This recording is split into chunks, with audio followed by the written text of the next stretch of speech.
A esta hora quiero darle la bienvenida a los estudios en Quito al doctor Rodrigo Enríquez, es investigador en epidemiología y salud pública. Gracias por acompañarnos, doctor. Liz, buenos días y un saludo a la audiencia de los desayunos de 24 horas.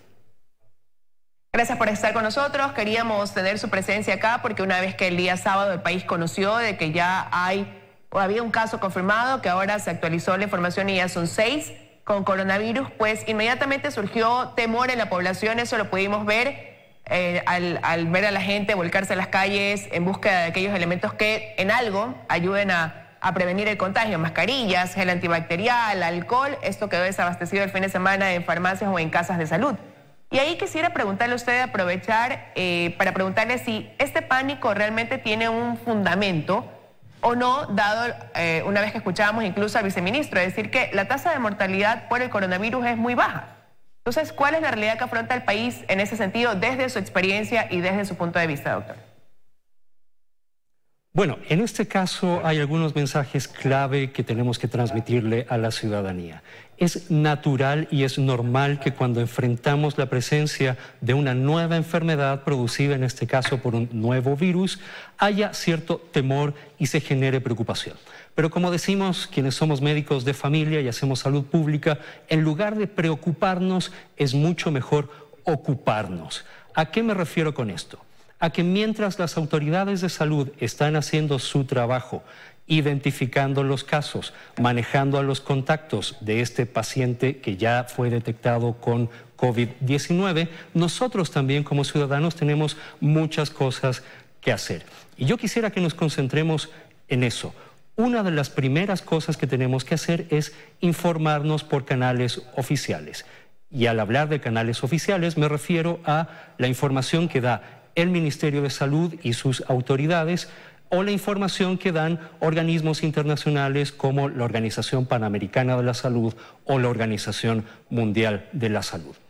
Lo segundo que podemos hacer es entender cómo se produce el contagio. Este es un virus que ingresa por básicamente vía respiratoria.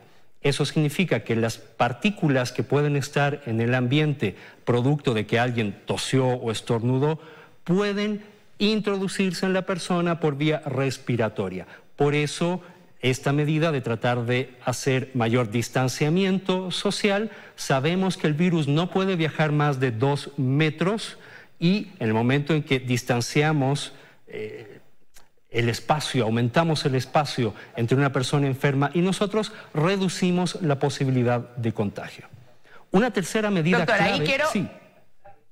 Antes de que usted me dé la tercera medida, y quería hacer una pregunta, porque la gente nos lo consulta incluso en la calle, ¿no? Nos dicen, ¿qué pasa si aquella persona que tiene quizás el virus estornuda sin ninguna protección o tapándose con sus manos y después con esa mano, sin lavarse, la saluda a otra persona? ¿Mecanismo o no de contagio? Por supuesto que sí. Si una persona está enferma, tose o estornuda, los gérmenes van a quedar en la mano y por lo tanto al saludar a otra persona o tocar otros objetos, el virus puede quedarse ahí y esa puede ser una vía de contagio. Por lo tanto, otra medida importante es reducir este tipo de contacto social, evitar saludar dando la mano, evitar besar o abrazarse, y si es que usted lo hizo, lávese inmediatamente las manos y ante todo evite tocarse la cara con las manos, porque esa puede ser la vía de inoculación del virus.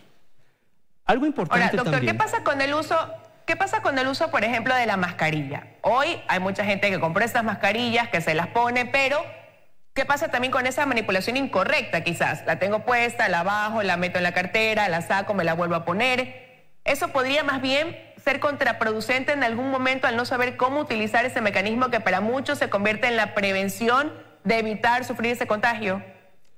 Yo creo que aquí hay que dar un mensaje claro. La mascarilla es totalmente inútil en alguien que está sano y que no presenta ninguna molestia de la enfermedad. Si usted no tiene tos, si usted no está estornudando, si usted no tiene fiebre, no tiene por qué utilizar mascarilla. Además, las mascarillas tienen un tiempo de uso muy limitado. Una vez que uno se coloca una mascarilla, después de unos pocos minutos, en menos de una hora, esa mascarilla ya está húmeda y ha perdido las capacidades de protección. Por lo tanto, hay que insistir que el uso de mascarillas no es una medida recomendada para difundirla ampliamente como medida de prevención en la ciudadanía. Y como tú mencionabas hace pocos minutos, lleva también a que haya escasez de este insumo que sí lo necesitan personas que pueden tener inmunodepresión, que están en tratamientos por cáncer y que ellos sí requieren, por ejemplo, este tipo de medidas para evitar contagiarse de enfermedades. Por lo tanto, un llamado a la calma a la ciudadanía y decir que es absurdo correr a abastecerse de insumos como, por ejemplo, mascarillas. Ahora, ¿qué hacer o cómo ayudar a que ese sistema inmune se vea más fortalecido para aquellas personas que, como usted decía, son grupos quizás vulnerables, adultos mayores que tienen ya algunas complicaciones, que tienen enfermedades catastróficas, o los niños que tienen menos de 5 años, que también son un grupo vulnerable? ¿Qué podemos hacer en el caso de tener estos dos personas presentes en nuestras familias, ¿no? ¿Cómo ayudarlos a prevenir o evitar ese contagio con mayor razón? Clarifiquemos alguna información. Esta nueva enfermedad por coronavirus afecta especialmente a los adultos. Más del 80% de los casos se presentan entre personas que tienen entre 30 a 70 años de edad. La afectación a los jóvenes y a los niños es bajísima. De hecho, no hay muertes, por ejemplo, reportadas en niños o en adolescentes, y cuando se presenta la enfermedad en niños o en adolescentes es una enfermedad leve, muy parecido a un resfriado común o incluso no da síntomas. Otro mensaje clave es que 8 de cada 10 personas, si es que llegan a infectarse de este nuevo coronavirus, van a tener una enfermedad leve. En quienes debemos tener precaución es en las personas que tienen 60 años o más. Y aquí hay varias cosas que podemos hacer. La primera, si esta persona no se ha vacunado contra influenza o no ha recibido las vacunas que debe recibir contra neumonía, acérquese al centro de salud más cercano a su domicilio para actualizar sus vacunas. Esa ya es una medida importante para que esta persona esté en buena condición de salud y no vaya a tener que lidiar con una infección respiratoria y además coronavirus. La otra cosa importante es que esta enfermedad afecta sobre todo a personas que tienen otras enfermedades crónicas.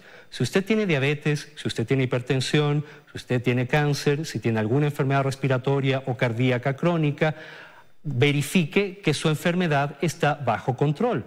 Vaya donde su médico de cabecera, garantice que su enfermedad crónica está bien controlada, que tiene el abastecimiento adecuado de medicinas, y de esa manera también usted va a estar en mejores condiciones de salud para enfrentar en caso de que tenga una infección por coronavirus. Y finalmente, insistir en medidas como lavado de manos. Si usted es un adulto mayor y lo visitan en casa, exíjale a las personas que lo visiten que se laven las manos antes de entrar a casa. Tome como una buena costumbre el lavado habitual de manos, no solamente para usted, sino también enseñarle a los otros cómo hacer un lavado adecuado de manos.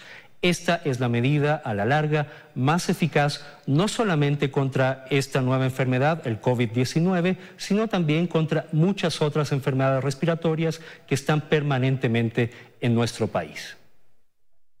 ¿El uso de alcohol o de gel antibacterial es igual de eficaz que el lavado de manos? Y se lo pregunto porque también son productos que la gente buscó adquirir y abastecerse en casa y que quizás lo están utilizando como un reemplazo de ir y lavarse las manos con jabón, frotar sus manos, sino que lo que hacen es, se rocian alcohol o este gel antibacterial y ya con eso dan por hecho de que quedó efectivamente descartado, despojado de sus manos cualquier residuo o algo del virus, ¿no?, que pueda ser contaminante.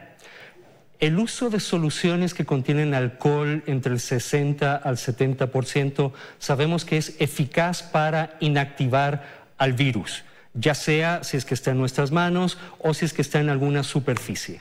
Sin embargo, insisto en el uso del lavado de manos, porque el uso de alcohol gel o alcohol debería ser una medida secundaria cuando no podemos lavarnos las manos. Si sus manos están evidentemente sucias, la medida más importante es insistir en el lavado de manos con agua corriente y jabón.